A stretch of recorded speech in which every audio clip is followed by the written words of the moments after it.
서린이가 마대창 앞에 서기 전에 치워. 이번엔 숨기는 걸로 끝내지 마. 채화영의 목소리가 차 안을 얼음처럼 갈랐어요. 반찬가게 건너편에 세워둔 검은 차 안에서 채화영은 마서린이 깨어났다는 안도보다 마서린의 입이 열릴지도 모른다는 공포를 먼저 붙잡고 있었죠. 이강혁은 운전석에서 한동안 아무 대답도 하지 못했어요. 조금 전까지만 해도 마서린을 찾는 엄마처럼 굴던 채화영이 이제는 마서린을 살아있는 증거처럼 부르고 있었거든요. 마서린이 깨어나 사고 순간을 기억하고 낯선 집에 감금되어 있던 일까지 말해버리면 채화영이 쌓아온 모든 판이 한순간에 무너지는 거였어요. 그런데 바로 그때 반찬가게 앞에서 정숙희가 휘청거리며 고개를 들었고 남자들에게 끌려가는 마서린 너머 차 안에서 채화영의 얼굴을 봐버렸어요. 그 얼굴 하나가 정숙희의 머릿속에서 30년 동안 잠겨있던 문을 깨뜨렸고 정숙희는 바닥에 주저앉은 채 몸을 떨기 시작했죠. 오래전 아이를 빼앗기던 날의 기억이 지금 마서린이 다시 끌려가는 장면과 똑같이 겹쳐졌던 거예요. 그 일이 벌어지기 하루 전 마서린은 낯선 방에서 눈을 떴어요. 처음에는 몸이 자기 것이 아닌 것처럼 느껴졌죠. 팔은 무겁고 머리는 깨질 듯 아팠고 목은 며칠 동안 아무 말도 하지 못한 사람처럼 바짝 말라 있었어요. 눈앞에 보이는 천장은 자기 방의 천장이 아니었고 병원 천장도 아니었죠.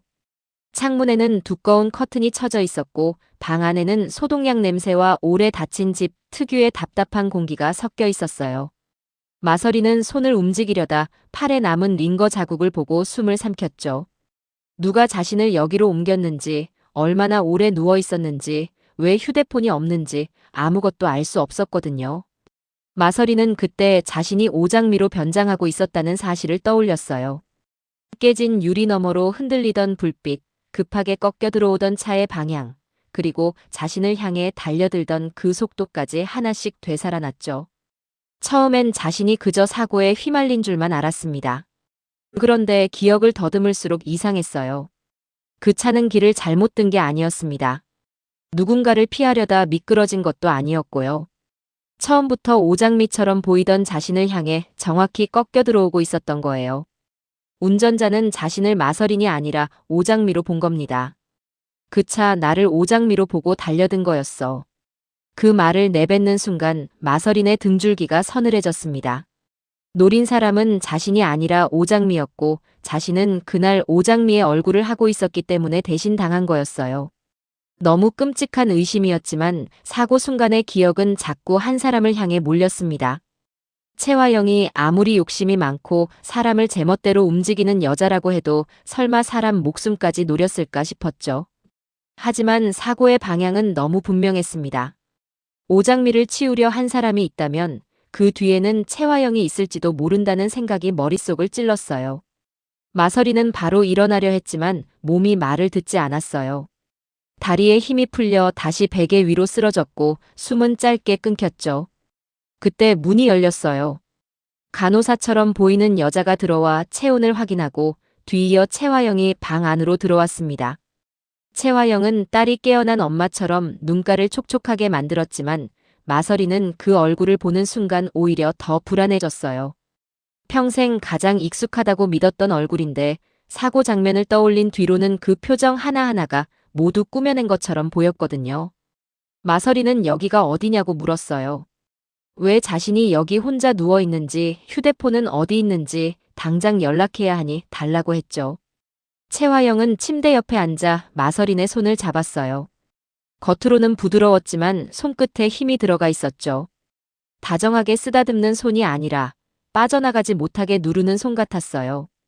채화영은 사고 후유증 때문에 안정이 먼저라고 했어요. 외부 연락은 조금만 늦추자고 했고 내일 다시 와서 몸 상태를 보고 휴대폰을 주겠다고 했죠.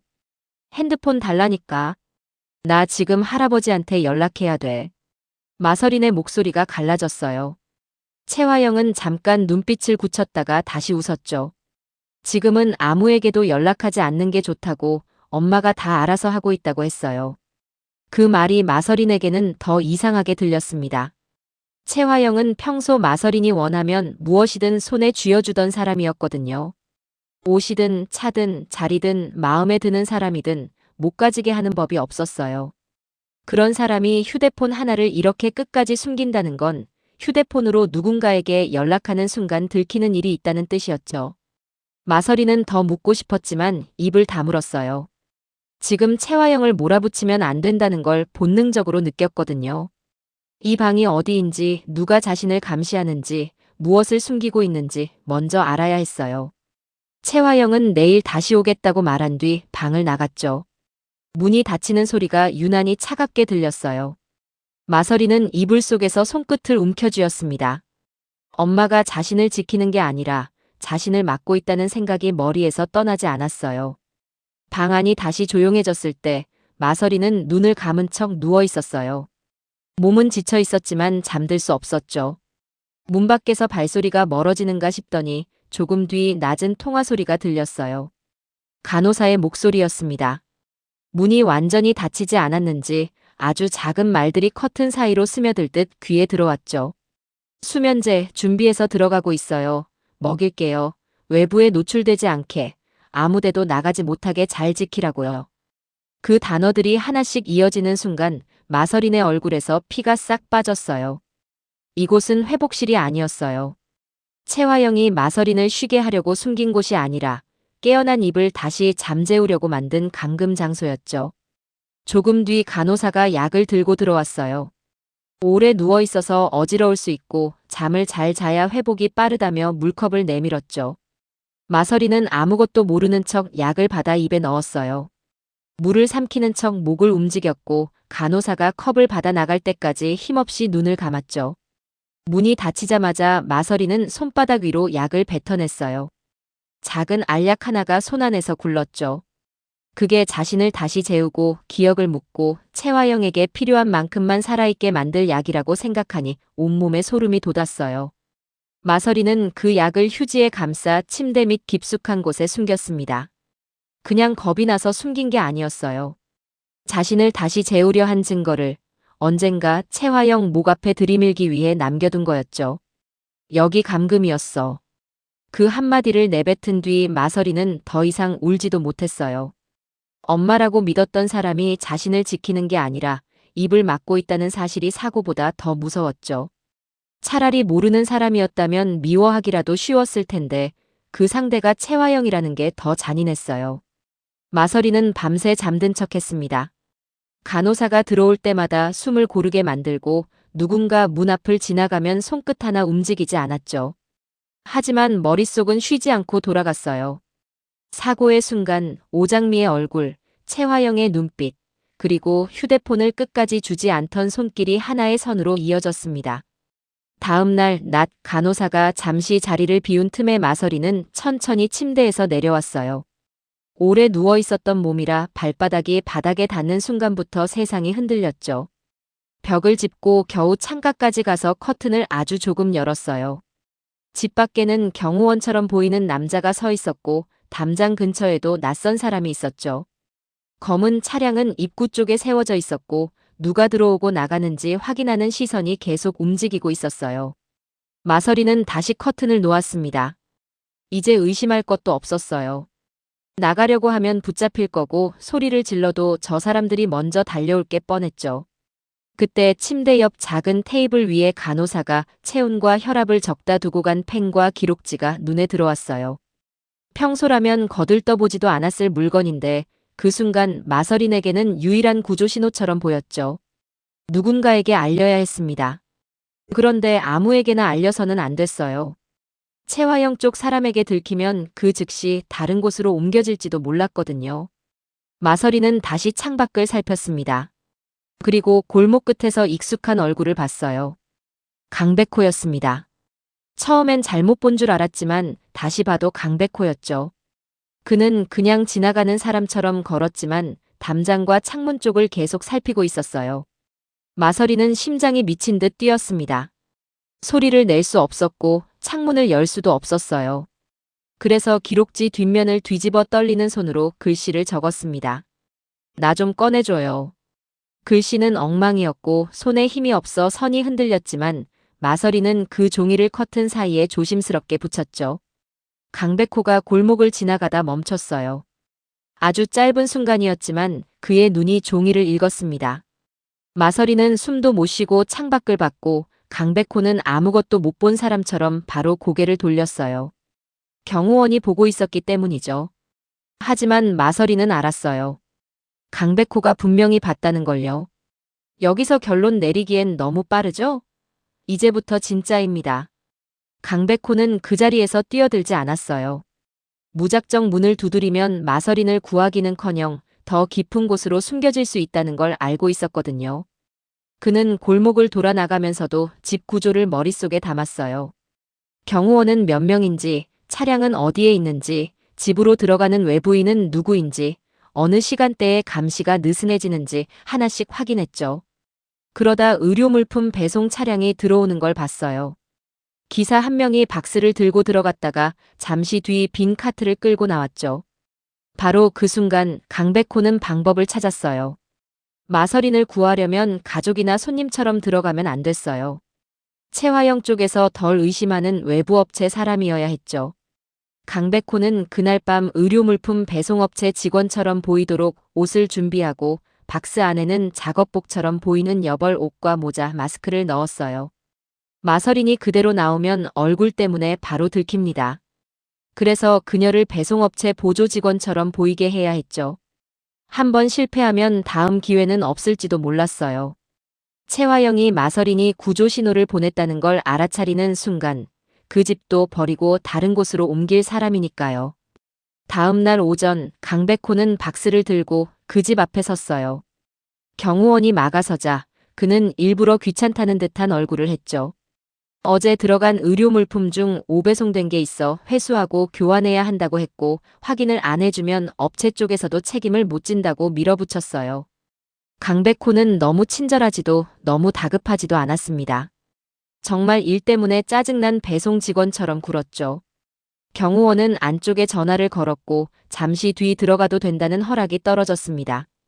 마서린이 있는 방문이 열렸을 때 두 사람은 아주 짧게 눈을 마주쳤어요. 마서린은 소리도 내지 않았고 강백호도 아는 척하지 않았습니다. 간호사가 서류를 확인하는 사이 강백호는 박스 안쪽에 넣어둔 옷을 침대 아래로 밀어 넣었어요. 그리고 물품 규격을 확인하는 척 몸을 낮추며 아주 작게 말했죠. 조금 뒤 화장실에 가고 싶다고 하라고요. 마서린은 알아들었다는 듯 눈만 살짝 깜빡였어요. 몸은 아직 제대로 움직이지 않았지만 살아나가겠다는 의지만은 분명했죠. 잠시 뒤 마서린은 배가 아프다고 했어요. 오래 누워있던 사람이라 이상할 것도 없었기 때문에 간호사는 의심하면서도 부축해 화장실 쪽으로 데려갔죠. 그때 강백호가 복도에서 박스를 떨어뜨렸어요. 내용물이 흩어지는 소리에 경호원과 간호사의 시선이 동시에 그쪽으로 쏠렸습니다. 마서린은 그 틈에 화장실 안에서 작업복을 걸치고 모자를 깊게 눌러쓰고 마스크로 얼굴을 가렸어요. 강백호는 물품 관리가 엉망이면 책임 문제가 생긴다며 일부러 언성을 높였고 경호원은 그쪽으로 다가갔죠. 마서린은 고개를 숙인 채 청소 카트 뒤쪽으로 빠져나왔어요. 강백호는 박스를 든 채 앞장섰고 마서린은 배송업체 보조 직원처럼 뒤를 따랐죠. 현관까지 가는 몇 걸음이 끝없이 길게 느껴졌습니다. 경호원의 시선이 등에 꽂히는 것 같았고 간호사가 언제든 이름을 부를 것 같았어요. 마서린은 다리가 풀릴 것 같았지만 이를 악물고 버텼습니다. 문턱을 넘는 순간 강백호가 아주 낮게 말했어요. 조금만 더 버텨요. 지금 쓰러지면 다시 잡혀요. 그 짧은 한마디가 마서린을 붙잡았어요. 차 문이 닫히고 나서야 그녀는 몸을 접듯 주저앉았습니다. 살아서 빠져나왔다는 안도보다 더 크게 밀려온 건 자신이 채화영에게서 도망쳤다는 현실이었어요. 세상에서 가장 안전해야 할 엄마에게서 도망친 거였죠. 그 사실 하나가 마서린의 숨을 막히게 했습니다. 강백호는 곧바로 병원으로 가지 않았어요. 채화영이 가장 먼저 뒤질 곳은 병원이고 드림가와 연결된 곳은 더 위험했거든요. 그래서 그는 반찬 가게로 향했습니다. 그 사이 마서린을 숨겨놨던 집에서는 곧 난리가 났어요. 경호원들은 빈방을 보고 얼굴이 하얗게 질렸고 간호사는 침대 밑에 사라진 약봉지를 찾지도 못한 채 벌벌 떨었죠. 그들은 곧바로 채화영에게 연락했고 마서린이 사라졌다고 알렸어요. 채화영은 숨을 멈춘 듯 굳었습니다. 채화영이 아무리 사람을 숨겨도 이번엔 강백호가 한 수 빨랐던 겁니다. 반찬가게 문이 열리고 마서린이 들어섰을 때 정숙희는 손에 들고 있던 그릇을 놓칠 뻔했어요. 눈앞에 들어온 얼굴은 오장미와 똑같았지만 눈빛이 달랐죠. 정숙희는 한참 동안 마서린을 바라보다가 아이처럼 환하게 웃었어요. 그리고 아주 조심스럽게 다가왔습니다. 마치 잃어버린 아이가 갑자기 문 앞에 나타난 사람처럼요. 정숙희는 손을 뻗었다가 다시 거두고 다시 손을 뻗다 멈췄어요. 두려워서가 아니라 건드리면 사라질까봐 겁이 나는 얼굴이었죠. 토끼가 돌아왔다. 그 한마디에 마서린의 얼굴이 무너질 뻔했어요. 처음 듣는 말도 아닌데 이상하게 가슴 안쪽이 저렸습니다. 채화영은 마서린에게 언제나 설이나 내 딸, 우리 공주 같은 말을 했지만 그 말들에는 소유하는 느낌이 있었거든요. 그런데 정숙희가 부르는 토끼라는 말은 달랐습니다. 아무것도 설명하지 않아도 오래전부터 잃어버린 이름처럼 마음 한쪽에 내려앉았죠. 마서린은 그 말을 듣는 순간 처음으로 자신이 이곳에 와야 했던 이유를 몸으로 느꼈어요. 오태평은 처음엔 말문이 막혀 있었어요. 그렇게 찾아 헤매던 마서린이 살아서 반찬가게 문 안으로 들어왔으니 놀라지 않을 수 없었죠. 하지만 곧바로 정신을 차리고 문을 잠그고 블라인드를 내렸어요. 평소 같으면 소리부터 질렀을 사람이었지만 가족일이 걸리자 이상하게 침착해졌습니다. 강백호는 마서린에게 물을 건네고 지금까지 벌어진 일을 최대한 짧고 정확하게 설명했어요. 그리고 지금 오장미가 채화영에게 복수를 하기 위해 마서린 이름으로 드림가에 들어가 있다는 것까지요. 마서린은 처음에는 받아들이지 못했어요. 평생 자기 자리는 자기 것이었고 자신이 가진 건 누구도 건드리지 못한다고 믿었던 사람이었으니까요. 그런데 지금 오장미가 그 이름으로 드림가에 들어가 있다는 말은 마서린에게 자신의 얼굴과 이름과 자리까지 누군가에게 내준 것처럼 느껴졌어요. 아무리 이유가 있다 해도 처음부터 받아들이기는 어려웠습니다. 하지만 이야기를 들을수록 분노의 방향이 달라졌어요. 오장미가 자기 인생을 훔친 게 아니었습니다. 애초에 채화영이 두 사람의 인생을 갈라놓은 거였죠. 정숙희에게서 딸을 빼앗고 오장미에게서 이름과 핏줄을 빼앗고 마서린에게는 진짜 엄마와 진실을 빼앗은 거예요. 그리고 이제 마서린이 깨어나자 휴대폰을 빼앗고 수면제로 재우려 했습니다. 마서린은 그 모든 이야기를 듣는 동안 채화영에 대한 배신감이 더 깊게 치밀어 오르는 걸 느꼈어요. 그럼 내가 가진 건 처음부터 다 가짜였던 거네요. 마서린은 그렇게 말하고도 스스로 대답을 기다리지 않았어요. 정숙희는 마서린을 보며 좋아하다가도 자꾸 머리를 감싸쥐었습니다. 밤마다 찾아오던 두통이 더 심해진 듯했죠. 오태평이 얼른 부축했지만 정숙희의 눈은 계속 마서린에게 붙어 있었어요. 그녀의 몸과 마음은 잃어버린 아이를 놓치지 못하고 있었던 거예요. 마서린은 그 모습을 보며 이상한 죄책감마저 느꼈습니다. 자신은 드림가에서 원하는 걸 다 가지며 살았는데 이 사람은 자신이 누구인지도 모른 채 평생 아픈 기억을 묻고 살아왔던 겁니다. 이 장면 하나 때문에 모든 관계가 바뀌게 되는데요. 마서린은 결국 채화영에게 전화를 걸겠다고 했어요. 강백호는 위험하다고 했습니다. 지금 위치가 들키면 채화영은 바로 움직일 거라고요. 하지만 마서린은 더 이상 도망만 칠 수 없다고 했어요. 자기를 가둔 사람이 어디까지 거짓말을 할 수 있는지 직접 들어야겠다고 했죠. 오태평은 불안해하면서도 휴대폰을 건넸고 강백호는 통화 녹음을 준비했어요. 이제 감정만으로 버틸 수 있는 상황이 아니었습니다. 증거가 필요했죠. 채화영은 전화를 받자마자 걱정하는 엄마 목소리를 냈어요. 어디냐고, 얼마나 찾았는지 아느냐고, 엄마가 얼마나 놀랐는지 아느냐고 했죠. 마서린은 그 목소리를 들으며 오히려 마음이 차갑게 식었습니다. 걱정했다면 왜 휴대폰을 빼앗았는지, 왜 수면제를 먹이려 했는지, 왜 경호원을 세워뒀는지 설명할 수 없었거든요. 마서린은 자신이 쌍둥이라는 걸 알고 있고 채화영이 오장미를 죽이려고 했던 것도 알고 있다고 했어요. 채화영은 한치의 망설임도 없이 오해라고 말을 돌렸습니다. 쌍둥이인 건 맞지만 오장미를 죽이려고 한 건 내가 잘못 알고 있는 거라고 했죠. 그 말이 너무 능숙했어요. 마치 이런 날이 올 걸 오래전부터 준비한 사람처럼 자연스러웠습니다. 채화영은 먼저 만나자고 했어요. 모든 걸 설명해 주겠다고 했고 마대창에게 가면 안 된다고 했죠. 할아버지가 충격으로 쓰러지는 걸 보고 싶으냐며 걱정처럼 포장한 협박을 꺼냈습니다. 마서리는 그 말에서 엄마의 마음을 느끼지 못했어요. 마대창이 쓰러질까봐가 아니라 마대창이 진실을 알까봐 두려워하는 목소리였거든요. 엄마가 걱정하는 건 내 몸이 아니지. 내가 입 여는 거지. 그 말에 전화기 너머가 잠시 조용해졌어요. 그 침묵 하나가 마서린에게는 대답처럼 들렸습니다. 마서린은 더 듣지 못하고 전화를 끊었어요. 손이 떨렸죠. 방금 전까지 확인하고 싶었던 마음이 있었다면 이제는 확신만 남았습니다. 채화영은 자신을 구하려 하지 않았어요. 자신을 설득하려 한 것도 아니었죠. 마대창에게 가는 길만 막으려 했고 진실이 입 밖으로 나오는 순간을 두려워하고 있었습니다.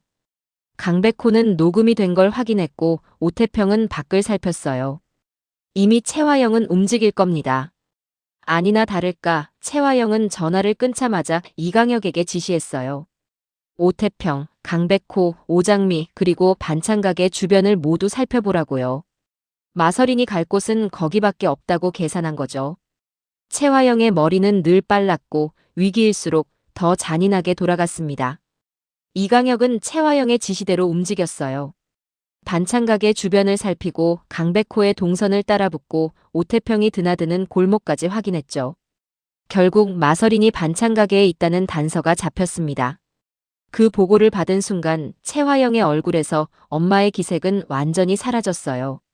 마서린이 살아있다는 안도도 없었고 다친 딸을 걱정하는 떨림도 없었습니다.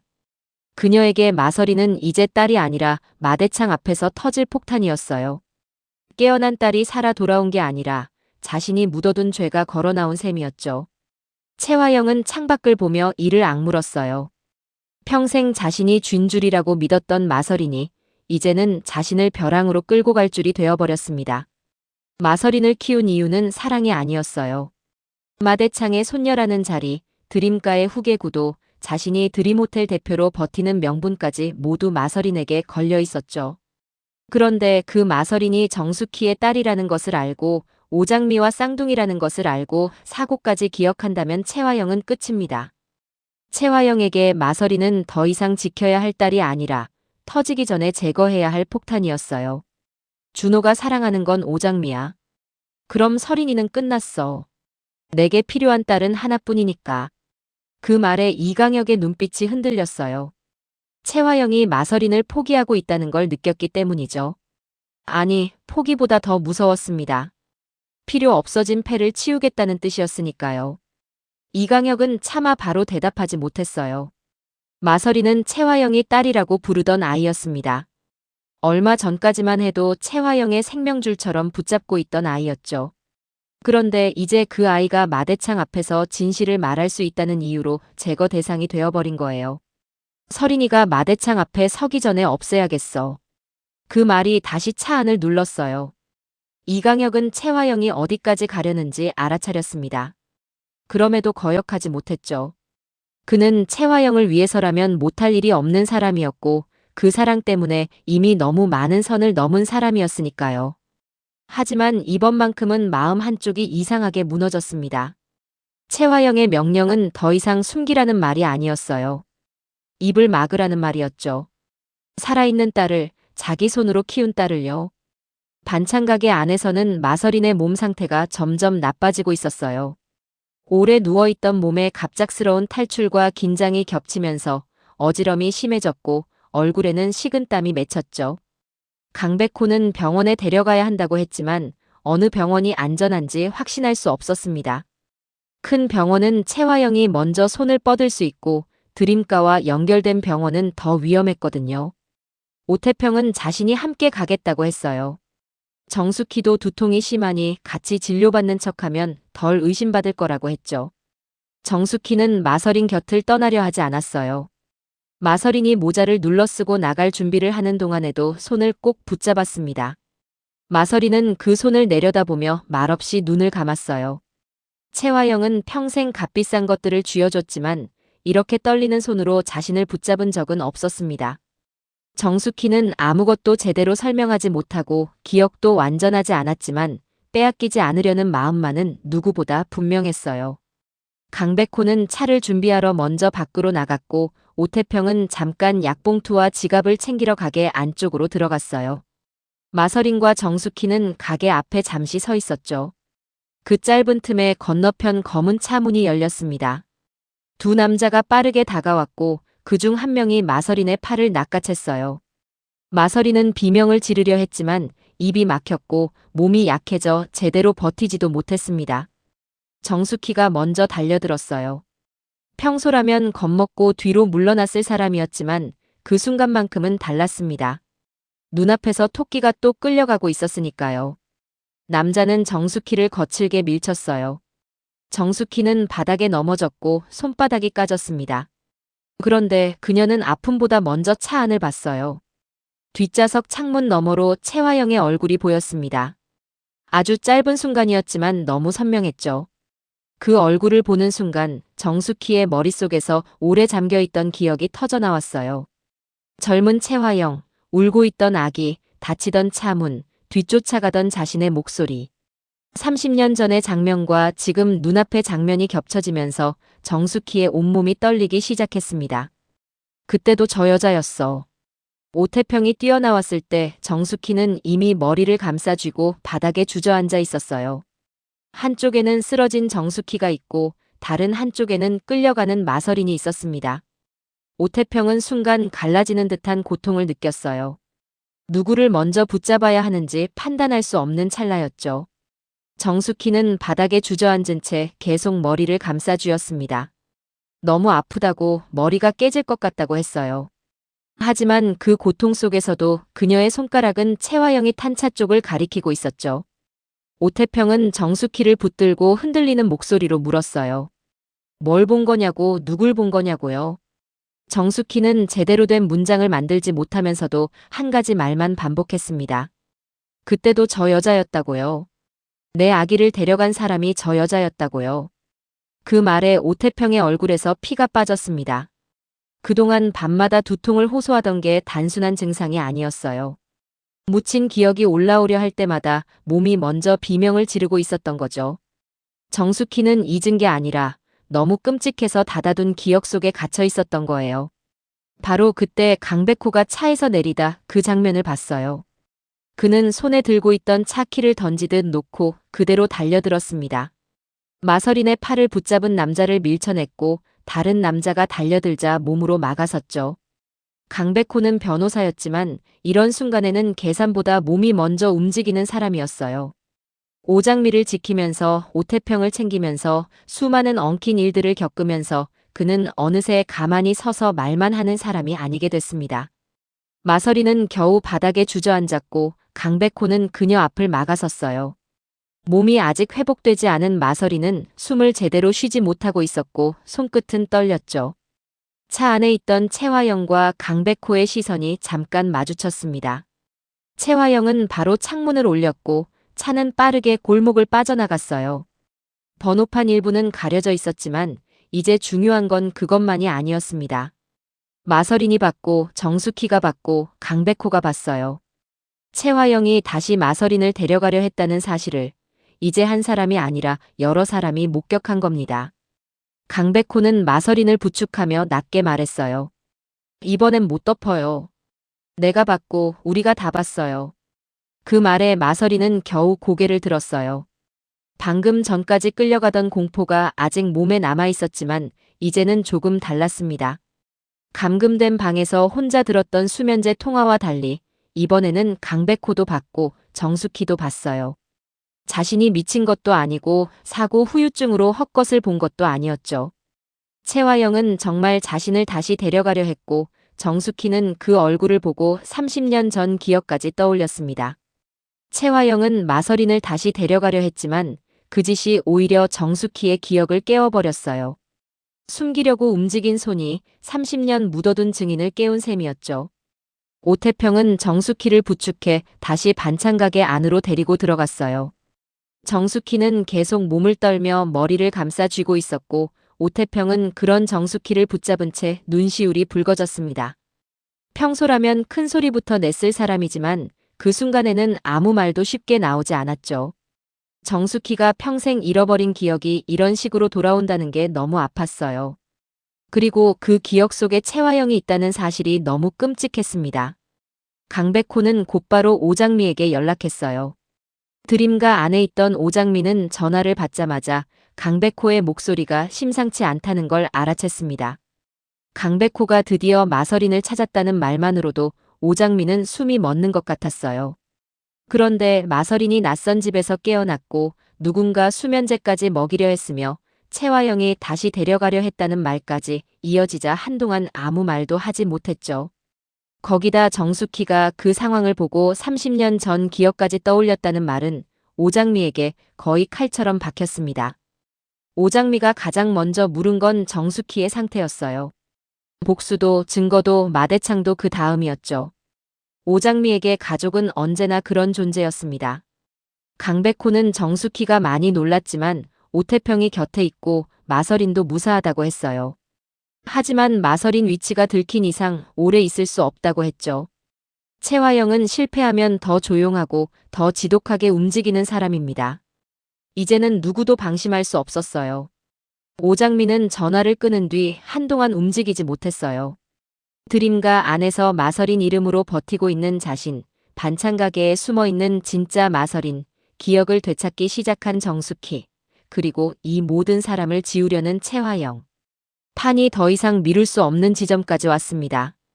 오장미는 알고 있었어요. 이제 채화영의 가장 깊은 약점을 꺼낼 때가 가까워졌다는 걸요. 그 약점은 마서린이 아니었습니다. 마대창도 아니었죠. 바로 강준호였습니다. 채화영을 완전히 무너뜨리려면 채화영의 가장 깊은 목줄을 정면으로 움켜쥐는 선택을 해야 했으니까요. 드림가 안의 공기는 점점 이상하게 가라앉았어요. 채화영은 겉으로는 아무 일 없는 척하고 있었지만 손끝이 미세하게 떨리고 있었습니다. 마대창은 그런 채화영을 놓치지 않았어요. 오래 살며 사람을 밟고 의심하고 이용해온 사람은 상대가 숨기는 기색을 누구보다 잘 알아보는 법이죠. 채화영이 호텔 일이라고 둘러대도 마대창은 쉽게 믿지 않았어요. 게다가 요즘 마서린이라고 믿고 있는 오장미의 태도도 예전과 달랐습니다.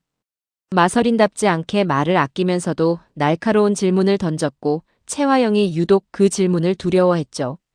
오장미는 그 의심을 놓치지 않았어요. 마대창에게 모든 걸 한 번에 말하면 안 됩니다. 증거 없이 폭로하면 채화영은 얼마든지 사고 후유증, 오해, 음해로 돌릴 수 있거든요. 하지만 마대창이 스스로 의심하게 만들면 이야기가 달라집니다. 그래서 오장미는 일부러 짧게 흘렸어요. 사고 후 기억이 자꾸 이상하게 돌아온다고요. 엄마가 자신이 기억하는 걸 두려워하는 것 같다고요. 마대창의 눈빛이 변했고 채화영은 곧바로 끼어들어 사고 후유증이라고 막으려 했죠. 하지만 막으려 할수록 더 수상했습니다. 내가 회복되는 게 걱정이야? 아니면 내가 기억하는 게 걱정이야? 오장미가 채화영을 보며 조용히 던진 말에 방 안 공기가 얼어붙었어요. 채화영은 말 조심하라고 했지만 목소리에 여유가 없었습니다. 마대창은 두 사람을 번갈아 봤어요. 예전의 마서린이라면 절대 하지 않았을 질문이었죠. 그런데 채화영은 그 이상함을 입 밖으로 꺼낼 수 없었습니다. 눈앞의 사람이 진짜 마서린이 아닐지도 모른다고 말하는 순간 쌍둥이의 존재까지 인정해야 했기 때문이에요. 오장미는 더 몰아붙이지 않았어요. 지금은 채화영을 완전히 폭발시키는 것보다 흔들어두는 게 중요했습니다. 불안해진 사람은 실수하고 채화영의 실수는 곧 증거가 되니까요. 오장미는 양금순을 떠올렸어요. 마대창 집에서 가장 조용히 움직일 수 있는 사람, 아무도 제대로 보지 않지만 그래서 더 많은 걸 보는 사람. 양금순은 채화영의 방에 드나들 수 있었고 이강혁이 집에 들어오고 나가는 것도 자연스럽게 확인할 수 있었습니다. 오장미는 부엌에서 양금순을 만났을 때 낮게 부탁했어요. 오늘 채화영 방에 누가 들어오고 나가는지 특히 이강혁을 봐달라고요. 양금순은 처음에는 못 들은 척 접시를 닦았습니다. 하지만 손이 멈춰 있었죠. 그녀도 이미 이 집의 공기가 이상하다는 걸 느끼고 있었어요. 마대창 집 도우미로 살아오며 남의 비밀을 못 본 척하는 데는 익숙했지만 이번 일은 달랐습니다. 사람을 가두고 약을 먹이고 다시 끌고 가려는 일이라면 못 본 척할 수 있는 선을 넘은 거였죠. 양금수는 접시를 내려놓지도 않은 채 낮게 말했어요. 난 아무것도 못 봐. 대신 못 본 게 뭔지는 기억하지. 이상한 대답이었지만 오장미는 알아들었어요. 양금수는 나서서 싸우지는 못해도 조용히 보고 기억해 줄 수 있는 사람이었습니다. 그 작은 협력이 드림가 안에서 오장미에게는 큰 힘이었죠. 채화영은 자기보다 위에 있는 마대창만 조심했고 자기와 같은 판에서 싸우는 오장미만 경계했지만 정작 집 안구석에서 모든 걸 보고 있는 양금순 같은 사람은 얕보고 있었어요. 그 얕봄이 언젠가 채화영의 발목을 잡을 겁니다. 그날 밤 강백호는 마서린의 진술과 정숙희의 기억을 따로 정리하기 시작했어요. 아직 완전한 증거는 아니었습니다. 마서린의 말은 사고 후유증이라고 몰릴 수 있고 정숙희의 기억은 오래된 혼란이라고 깎아내릴 수 있거든요. 그래서 강백호는 더 조심스럽게 움직였죠. 감금된 집의 위치, 의료물품 배송업체 출입 기록, 수면제 통화, 마서린이 뱉어낸 약의 존재까지 하나씩 맞춰야 했습니다. 한영자에게 바로 모든 걸 말할 수는 없었지만 법적으로 피해자를 보호해야 할 상황이 생길 수 있다는 정도는 알려야 했어요. 한영자는 강백호의 목소리만 듣고도 일이 심상치 않다는 걸 알아챘습니다. 상대가 채화영이라는 말을 듣자 목소리가 더 차가워졌어요. 강남봉 문제로 이미 채화영이라는 이름이 얼마나 더럽게 얽힐 수 있는지 알고 있었기 때문이죠. 하지만 한영자는 감정으로 움직이지 않았습니다. 피해자 진술, 목격자, 통화 녹음, 약물 증거, 감금 장소 정보가 필요하다고 했어요. 이제 이 싸움은 가족의 분노를 넘어 법의 판으로도 넘어갈 준비를 하고 있었죠. 반찬가게 안에서 마서린은 쉽게 잠들지 못했어요. 정숙희는 두통 때문에 누워 있었지만 잠결에도 마서린의 손을 놓지 않았습니다. 그 손이 마서린에게는 이상하게 낯설면서도 따뜻했어요. 채화영은 이렇게 떨리는 손으로 자신을 붙잡아 준 적은 없었죠. 마서린은 그 손을 내려다보며 처음으로 마음속 깊은 곳이 무너졌습니다. 자신은 평생 채화영을 엄마라고 불렀지만 정작 진짜 엄마는 아무것도 모른 채 자신을 잃어버린 기억 속에서 아프게 살아왔던 거예요. 나 진짜 엄마를 너무 늦게 만났어. 마서린은 아주 낮게 중얼거렸어요. 정숙희는 잠결에도 손을 더 꼭 잡았습니다. 그 손이 대답 같았어요. 늦었지만 그래도 왔다고요. 잃어버렸지만 지금은 잡고 있다고요. 오태평은 문가에서 그 모습을 바라보다가 조용히 고개를 돌렸습니다. 늘 투덜대고 허술해 보였지만 그 역시 정숙희와 오장미를 가족으로 지켜온 사람이었죠. 마서린이 돌아온 것은 단순히 쌍둥이 한 명이 나타난 일이 아니라 정숙희가 잃어버린 삶의 한 조각이 돌아온 일이었습니다. 오장미는 드림가 안에서 더 이상 미룰 수 없다는 걸 느꼈어요. 채화영은 오장미를 죽이려 했고 마서린을 감금했고 다시 납치하려 했습니다. 정숙희의 기억마저 다시 묻으려 할 사람이었죠. 이제 오장미가 쥔 패를 꺼내야 했어요. 하지만 그 패는 너무 아팠습니다. 강준호가 채화영의 아들이라는 비밀. 그 비밀을 강백호에게 말하는 순간 백호는 무너질 수도 있고 한영자의 집안도 흔들릴 수 있거든요. 오장미도 그 잔인함을 알고 있었어요. 그래서 더 늦추고 싶었습니다. 하지만 늦출수록 채화영은 더 많은 사람을 해칠 겁니다. 강백호는 다시 오장미에게 연락했어요. 전화기 너머에서 조심스럽게 물었습니다. 이제 어떻게 할 거냐고요? 오장미는 한참 동안 대답하지 않았어요. 마서린을 지켜야 하고 정숙희를 지켜야 하고 채화영이 마대창 앞에 먼저 거짓말을 깔기 전에 판을 뒤집어야 합니다. 하지만 그 모든 것의 중심에 강준호가 있었어요. 채화영이 가장 두려워하는 줄, 동시에 가장 잔인하게 이용할 수 있는 줄이 강준호에게 연결되어 있었거든요. 오장미는 결국 입을 열었어요. 백호 씨, 나도 숨긴 게 있어요. 강백호는 전화기 너머에서 아무 말도 하지 않았습니다. 오장미의 목소리가 너무 무거웠기 때문이에요. 단순한 비밀이 아니라 사람 하나의 인생을 갈라놓을 말이라는 걸 느낀 거죠. 오장미는 손끝을 꽉 움켜쥐었습니다. 차라리 말하지 않고 싶었어요. 강백호에게 이런 상처를 주고 싶지 않았습니다. 하지만 이제 채화영을 막으려면 이 비밀을 피할 수 없었죠. 강준호 씨 채화영 아들이에요. 그 말이 떨어진 순간 전화기 너머의 공기까지 얼어붙었습니다. 강백호는 한동안 아무 말도 하지 못했어요. 형 강준호가 채화영의 아들이라니. 그 말은 단순한 출생의 비밀이 아니었습니다. 강남봉과 한영자의 집안, 강준호의 인생, 오장미와 강준호의 결혼, 그리고 채화영의 모든 집착이 한꺼번에 이어지는 폭탄이었죠. 오장미는 눈을 감았어요. 그리고 겨우 다음 말을 꺼냈습니다. 그래서 내가 강준호 씨랑 결혼하려 했던 거예요. 서린이도 지키고 채화영 목줄도 잡으려고. 오장미가 왜 강준호와의 결혼까지 밀어붙였는지 이제야 이유를 알게 된 거예요.